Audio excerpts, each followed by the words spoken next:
Les nouveaux éducateurs.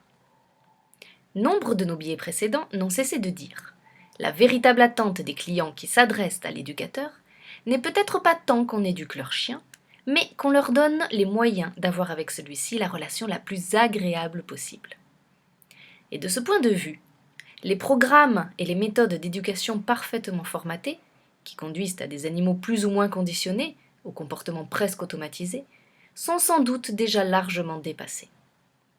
Ce qui revient à dire que le métier d'éducateur est en train de profondément se transformer. Le dresseur de chiens ressenti et présenté comme une sorte de magicien disparaît au profit d'un nouveau professionnel dont l'activité se rapproche plutôt de celle d'une forme de coaching. Pour bien se comprendre et pour profiter au mieux l'un de l'autre, le conducteur et son chien ont besoin qu'on les guide, qu'on les aide pour les premiers pas de leur rencontre. Pour cela, chaque couple aura son cheminement particulier. Les moyens de ces cheminements peuvent varier de manière considérable d'un couple à l'autre. L'éducateur moderne veut se montrer particulièrement respectueux de chaque relation qui l'aide à se construire.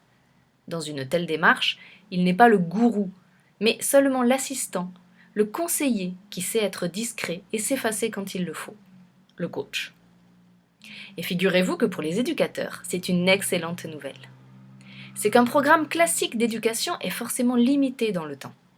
On ne va pas dresser un chien plusieurs fois. On ne va pas non plus le dresser tout au long de sa vie.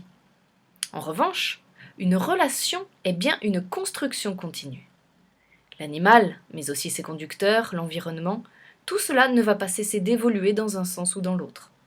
La relation devra sans cesse s'adapter et être adaptée. Le travail de coaching et d'accompagnement se révèle utile dans la durée.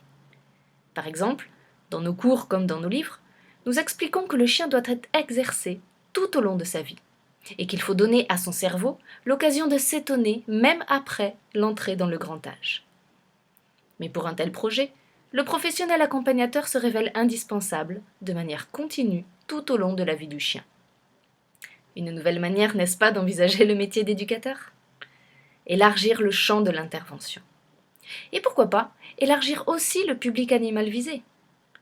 Savez-vous, et cela contrairement à une opinion largement répandue, qu'une bonne relation avec un chat n'est pas réellement plus facile à établir qu'avec un chien, et que nombre de propriétaires se montreraient ravis d'une proposition d'aide aussi dans ce domaine.